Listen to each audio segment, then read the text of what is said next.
Bonjour à tous, nous sommes aujourd'hui avec EasyBuy pour parler d'une solution Source to Pay. Alors pourquoi une solution Source to Pay? Déjà pour la performance globale de l'entreprise et garantir les performances des stratégies achats qui sont exécutées localement, notamment dans la gestion des risques. C'est aussi permettre aux acheteurs de se concentrer sur leur valeur ajoutée. Donc moi je suis Jean-Nicolas Lins, je suis le directeur des achats de Mathieu Barre et j'accompagne aujourd'hui EasyBuy dans cet atelier du CNA. Bruno Ruffier, donc je suis actuellement directeur commercial et marketing au sein de CGD Mi Business, qui est un des leaders en France de la dématérialisation.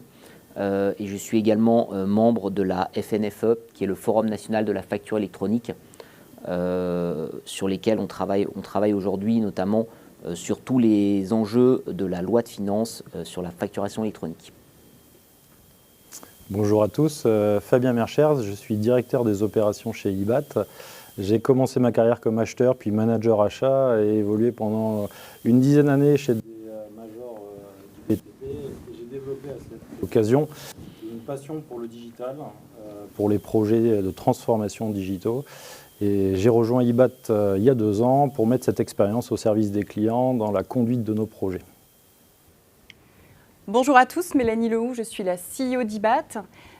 J'ai travaillé avant de créer la société en tant que manager opérationnel où j'ai vécu la difficulté de gérer mes achats au quotidien dans mes opérations et ensuite en tant qu'acheteur et responsable achat où j'ai découvert les difficultés dans les relations avec les fournisseurs et les clients internes du service achat pour permettre aux acteurs de respecter la stratégie achat mise en place dans l'entreprise. Et c'est suite à cette expérience et à un exécutif MBA spécialisé dans les achats que j'ai décidé de créer IBAT en 2016 et ça me permet de faire le lien avec la présentation de la société. IBAT, nous sommes éditeurs de logiciels, experts dans l'e-procurement.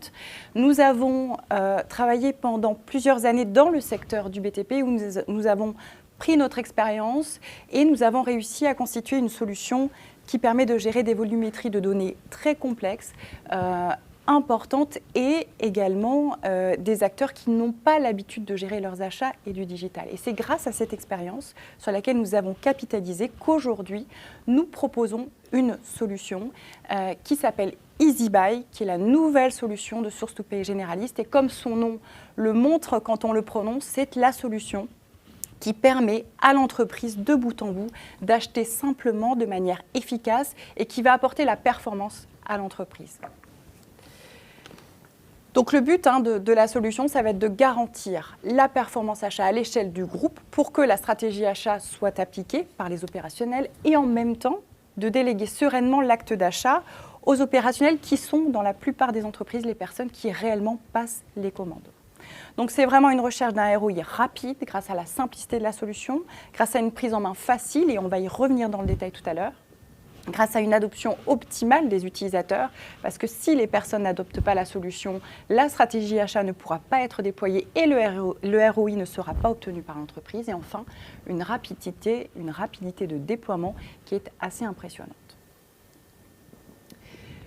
Je vais commencer cette présentation rapidement en vous présentant la solution EasyBuy de bout en bout, ce qu'elle permet de faire en termes de fonctionnalité. Et là, vous allez retrouver ce qui existe dans le système d'e-procurement avec une première brique qui est le SRM. Cette première brique va être composée d'une part d'un référentiel fournisseur. On va retrouver l'ensemble des informations nécessaires pour piloter et agréer également les fournisseurs. Et une deuxième brique qui va être la brique qui permet de suivre la performance achat et la performance fournisseur. La deuxième brique, c'est le source to contract, donc avec 2 outils à l'intérieur. Un premier outil d'appel d'offres digital qui permet de faire des consultations à l'ensemble des partenaires de l'entreprise, fournisseurs, sous-traitants, prestataires. Et ensuite, un outil de Contratech, une Contratech qui permet de piloter l'ensemble des contrats cadres de l'entreprise et aussi de venir charger de manière hyper simple les catalogues du service achat pour les rendre disponibles à toutes les personnes qui sont amenées à passer une commande. Un enjeu qui est fort et qui est souvent d'ailleurs très difficile à gérer par le service achat, qui est géré de manière hyper simple et intuitive dans notre solution.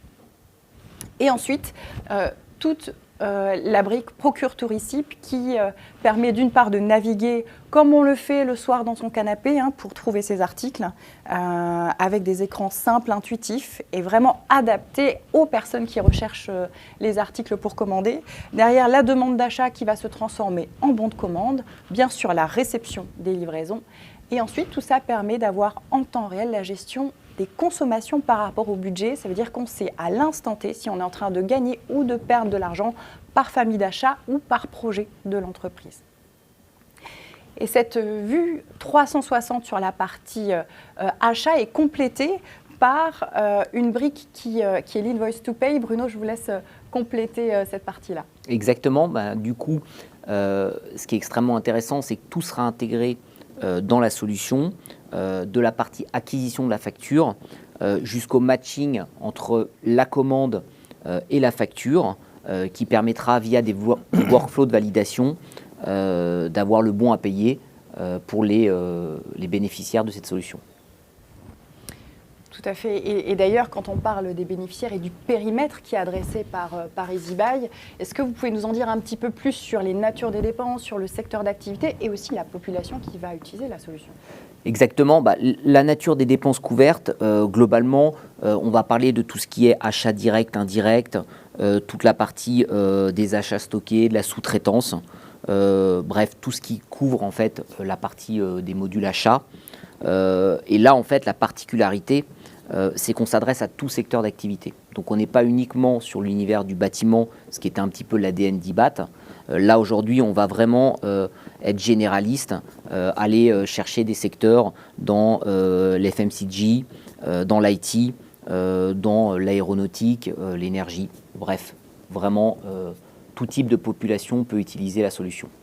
Tout à fait. Et d'ailleurs, on reviendra sur les utilisateurs tout à l'heure avec Jean-Nicolas, mais il y a effectivement une panoplie d'utilisateurs qui est assez large sur la solution. La question qu'on peut se poser, est-ce que c'est un outil qui est complètement désolidarisé du SI du client ou est-ce qu'il s'intègre dans le SI du client ? Le principe de l'outil, c'est que justement, on soit complètement intégré dans l'environnement SI du client. Donc, on va vraiment s'interfacer avec l'ERP global, s'ils ont un SI achat également traditionnel. Bien évidemment, le logiciel compta qui va produire la facture. Et après, et ce qui sera extrêmement intéressant aussi, c'est toute la partie dématérialisation de la facture, où une fois que tout le process d'achat aura été validé, la solution sera compliance avec la loi de finances 2024-2026, où en fait la facture sera transmise au client et derrière avec des données qui seront transmises à l'administration fiscale. Donc tout sera intégré dans l'environnement du SI. Ok, très intéressant par rapport à cette intégration. L'objectif de cette session est d'aborder dans le détail les clés de réussite d'un projet et d'une adoption optimale d'une solution d'e-procurement et de source to pay de manière plus large afin d'apporter le ROI attendu par le client. Et une des premières clés de succès, c'est l'intégration de la solution au sein de l'organisation SI du client. Et ça démarre par cette première phase, Fabien, qui est la phase de setup, de build. Je vous laisse nous l'expliquer. Ouais, tout à fait. Effectivement, alors avec EasyBuy, on a une approche qui reste classique car elle doit être cadrée. Et effectivement, on commence par un kick-off pour lancer le projet chez notre client et ensuite sur des étapes qui permettent de réaliser la conception générale, de regarder de manière détaillée comment est-ce qu'on va s'intégrer au SI de notre client, on le disait précédemment. Et ensuite, on tient beaucoup à cœur de faire une phase pilote de test utilisateur pour, de manière efficace mais pilotée, s'assurer qu'on colle avec les process de l'entreprise. Et derrière, ne pas oublier aussi, une fois qu'on a formé les premiers utilisateurs, d'avoir une phase de suivi rapprochée, un hypercare, pendant quelques semaines pour s'assurer des premières remontées. Bien sûr, la conduite du changement est le fil conducteur avec les équipes projet pour s'assurer des impacts et de la communication autour des changements dans cette transformation projet. Voilà. Est-ce que vous pouvez nous dire de la phase de kick-off qu'on voit sur la slide jusqu'au Go Live et l'hypercare, combien de temps ça prend ? Est-ce que vous avez un planning à nous donner dans les grandes lignes ? Notre ADN, c'est effectivement d'être une solution qui soit simple. Donc, effectivement, ça doit aussi se retranscrire dans la manière dont on l'implémente. Et avec un cadrage précis, on a un retour d'expérience qui fait qu'on arrive et on tient à encourager nos clients à déployer rapidement la solution et on sait tenir des délais de l'ordre de 5 mois, y compris pour des projets complexes qui demandent des intégrations, parce que toutes les choses sont conçues pour.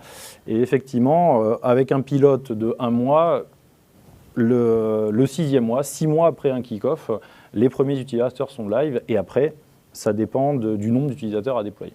Voilà. Donc, on est sur des délais qui sont courts par rapport aux standards du marché, y compris pour des entreprises qui ont des problématiques complexes. Et ça, si j'ai bien retenu, c'est que ce soit en fait l'éditeur qui fasse l'intégration, parce qu'EasyBuy est en capacité de faire l'intégration, mais aussi et surtout si c'est un intégrateur qui, lui, a l'expérience et en plus qui a accès à cette solution qui est simple, qui fait l'intégration pour le compte du client. Exactement, exactement. Y compris pour nos partenaires intégrateurs, on a des process, une standardisation de nos process qui est simple. Et ça vient, il y a plusieurs éléments dans la recette pour arriver à ça. On va dire que le premier point déjà, c'est que nous sommes sur une technologie qui permet de disposer d'une instance en 1 jour. De manière très rapide, un client qui signe, le chef de projet du client peut disposer de son environnement très rapidement. Et ensuite, effectivement, on a beaucoup travaillé sur le fait que le chef de projet côté EasyBuy, côté intégrateur, et l'équipe projet doit être en mesure de paramétrer la solution et d'intégrer les paramétrages facilement. Et ça passe par 100% des paramétrages sont accessibles en ligne pour les utilisateurs des équipes projet. Et derrière, c'est le petit plus aussi auquel on travaille, et ça vient de notre ADN, on considère que nos utilisateurs, que ce soit des équipes projet ou des intégrateurs, ont besoin de pouvoir manipuler les données facilement. Et on s'attache à des chargements de fournisseurs, de catalogues. L'ensemble des imports de données dans la solution se font sous format Excel. Voilà. Et ça se fait sur des écrans type back-office compliqués, où il faut une formation développeur, ou ça se fait par n'importe qui et facilement? On va dire par n'importe qui et facilement. Alors, effectivement, on attache autant de soucis à l'ergonomie du paramétrage qu'à l'ergonomie de l'expérience utilisateur. C'est intégralement dans la solution. Voilà. D'accord. Donc ça, c'est la pyramide que vous venez de nous présenter. Et est-ce qu'il y a des chiffres clés à retenir sur le temps pour finaliser un setup et le temps de déploiement habituellement? Un point clé, c'est, nous, ce que l'on communique, c'est que 5 mois après un kick-off, on est en mesure de déployer, de former des utilisateurs. Et après, ce qu'il faut voir sur un process P2P, c'est qu'entre les premières commandes, les premières livraisons, donc réception, et puis le traitement des premières factures, finalement, au bout de 3 mois, on arrive à déjà récolter le ROI d'une solution. Et finalement, en 8 mois, on peut avoir déployé un projet, y compris des phases de formation utilisateur. Voilà. D'accord. Voilà. Qui sont des chiffres assez rares sur cette activité. C'est quoi votre petite boîte secrète? Est-ce qu'il y a des petites choses que vous pouvez nous partager pour y arriver?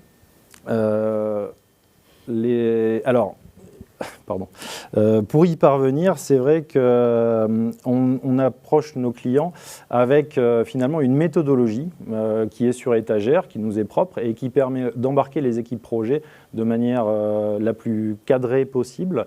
Et effectivement, ça passe par finalement se mettre bien au clair au début du projet sur les enjeux de l'entreprise et les facteurs clés de succès qui vont faire que le projet va atteindre ses objectifs. Et donc, on a un ensemble de documentation qui permet de cadrer les équipes, de savoir qui fait quoi dans l'équipe, qui est responsable de quoi, et aussi de toutes les la boîte à outils finalement du chef de projet que l'on propose à nos clients dès le démarrage, pour pas qu'il ait à réinventer la roue à chaque fois. Voilà. On essaye vraiment de mutualiser l'approche et de l'enrichir au fil de nos projets. Voilà. Très intéressant. Merci. Passons maintenant à la deuxième clé de réussite d'un projet. Une fois que le projet est bien déployé au sein de l'entreprise, qu'il a été bien paramétré, que le setup est concluant, il y a l'utilisation. Et une utilisation optimale de la solution, c'est la clé de réussite numéro 2 et certainement la plus importante pour que le projet soit efficace.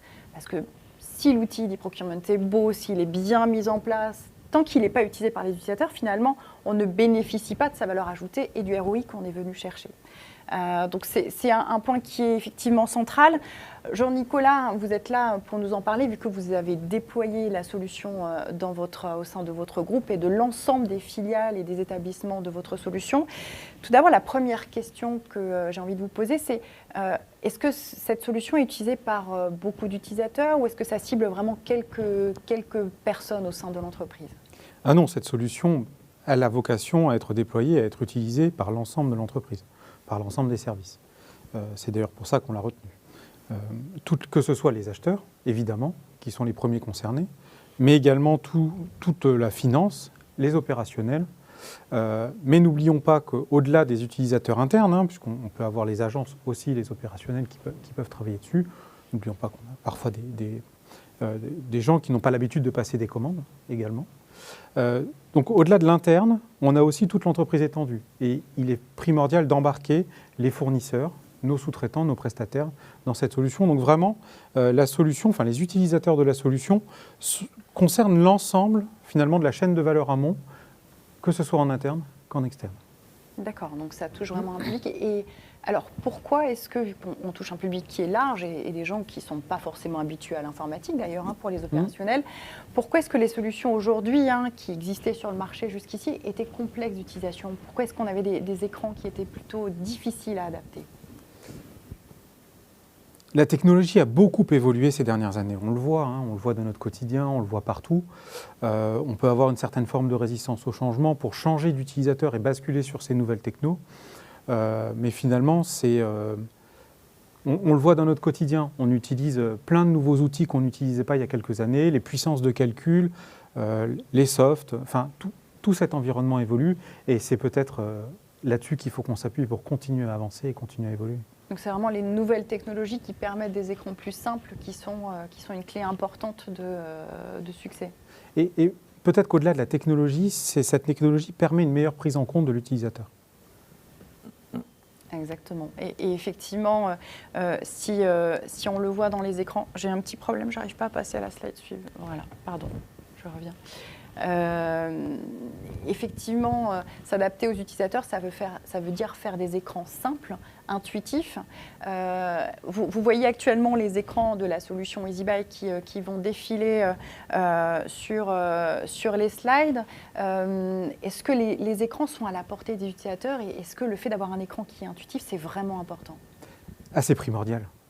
C'est primordial parce que dans notre expérience individuelle de particulier tous les jours, on a recours à des plateformes de commerce en ligne, qu'elles soient connues ou moins connues d'ailleurs. Et ces plateformes, elles ont remporté une adhésion parce qu'elles étaient simples d'utilisation et faciles d'appréhension. Alors évidemment, nos collaborateurs dans les entreprises attendent le même niveau de facilité en entreprise finalement que chez eux, dans leur canapé, comme vous le disiez tout à l'heure. Et l'expérience utilisateur, l'ergonomie, la facilité des écrans, finalement, sont des éléments fondamentaux afin de déployer ce genre de solution.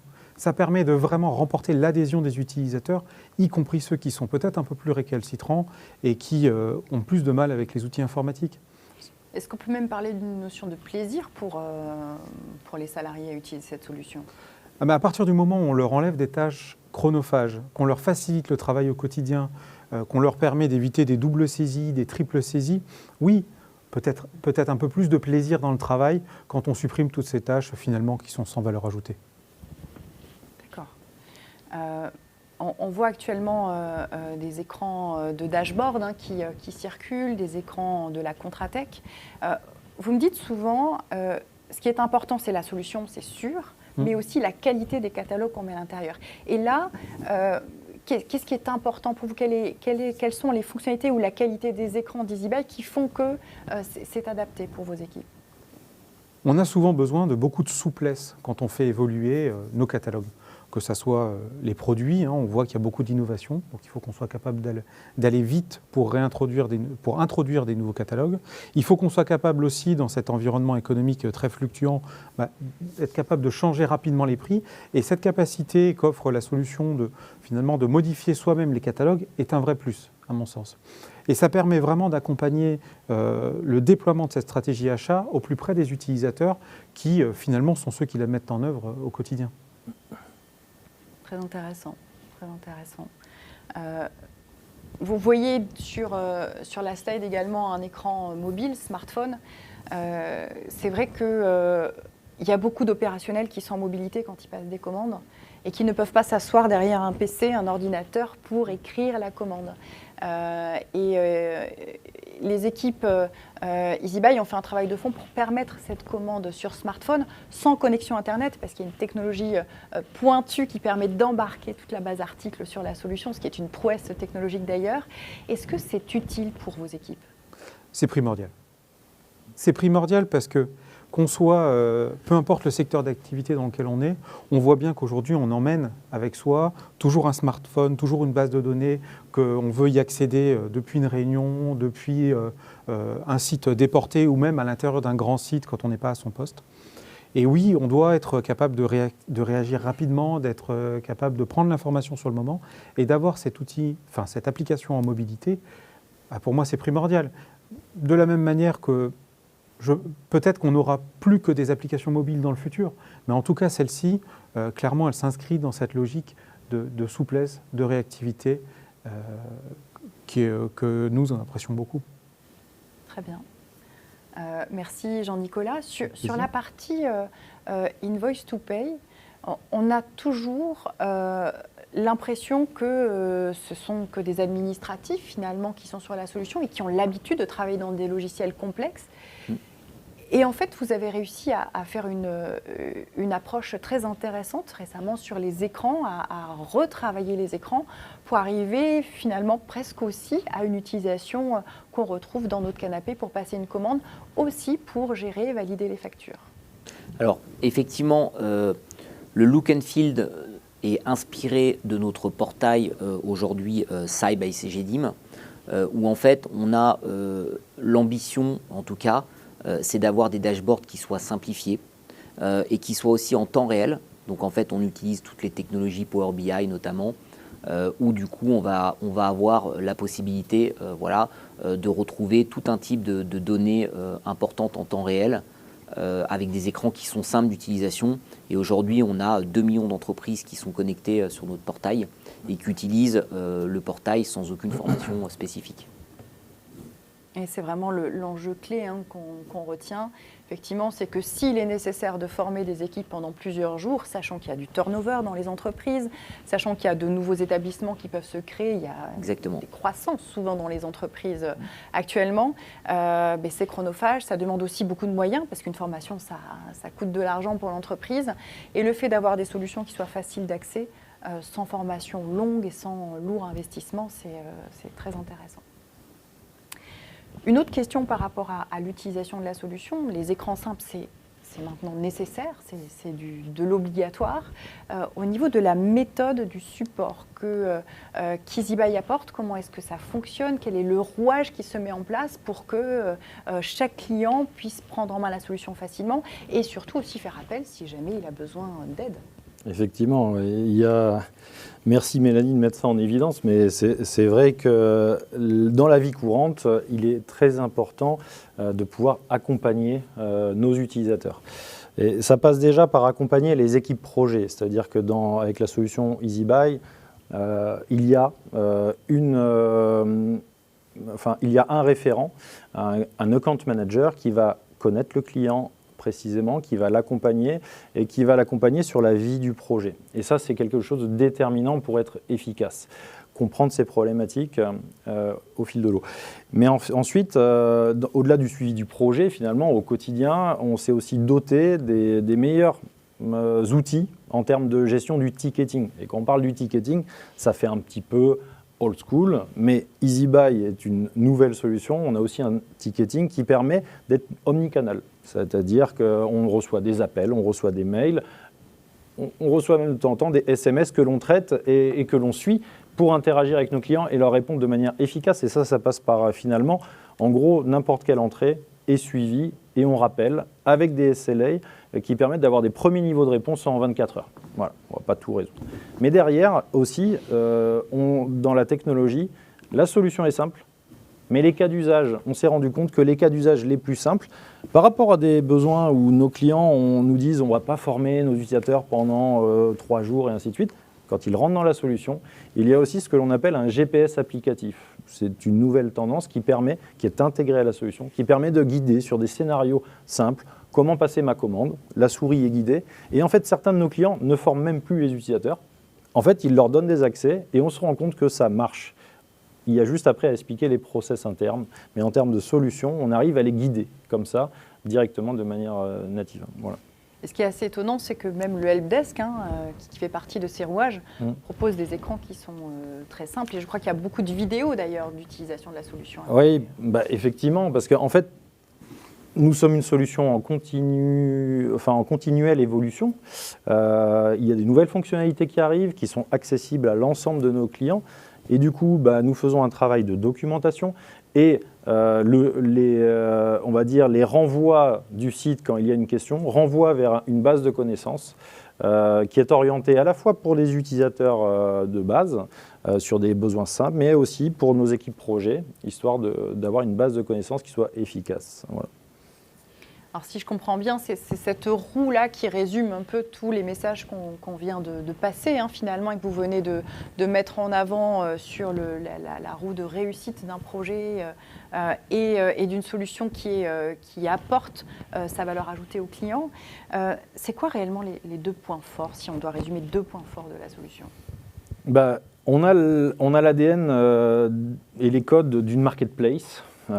C'est une force, on travaille sur l'intuitivité, l'ergonomie et puis aussi le côté agréable, on a envie de l'utiliser, mais également on s'attache à avoir l'ensemble des meilleures fonctionnalités les plus utiles d'un SIHA qui couvre du sourcing jusqu'au paiement, et en passant par l'e-procurement qui est vraiment le cœur du réacteur.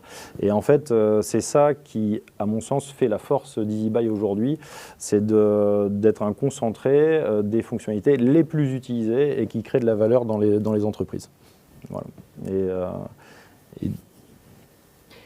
Et ça permet au final d'avoir quoi et dans quel délai au final ?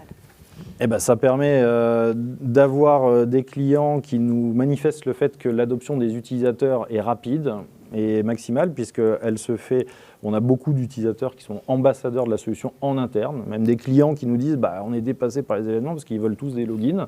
Donc voilà, et ça va plus vite que le projet. Et au final, si on regarde le cycle d'un projet dont on a parlé tout à l'heure, au bout de 6 mois, on est live, 3 mois finalement pour commencer à faire des commandes et traiter les premières factures, on se rend compte que les gains sont atteints généralement. En 9 mois, on peut atteindre les premiers gains après un kick-off. Voilà. Et c'est vraiment notre ADN. Voilà. Intéressant. Quand on écoute les clients, les entreprises de manière générale, elles nous posent, et c'est ce qui est résumé dans la partie blanche de la slide que vous voyez, finalement des critères de succès de projet. Ils vont faire finalement obtenir une adoption importante de la solution, avoir une expertise fonctionnelle des achats, aussi une expertise digitale bien sûr, une architecture technique qui est simple, qui est flexible, une communication aussi autour du projet qui est demandé, un accompagnement, un support post-go live et un corps modèle aussi qui permet d'être sur un TCO raisonnable. Quelque part, c'est ce à quoi répondent tous les éditeurs d'e-procurement, mais quelle est la différenciation d'EasyBuy par rapport à ces critères ? En fait, comme l'adoption de nos utilisateurs vraiment fait partie de notre moteur au quotidien, c'est vrai que la solution est conçue par des opérationnels déjà. Dans l'équipe, on s'abreuve tous les jours des remontées de nos clients, mais dans l'équipe, nous avons des gens qui ont fait des achats, qui ont été en poste opérationnel, qui ont travaillé dans d'autres secteurs, et en fait, vraiment qui contribuent à l'évolution de la solution avec une vision très opérationnelle des choses.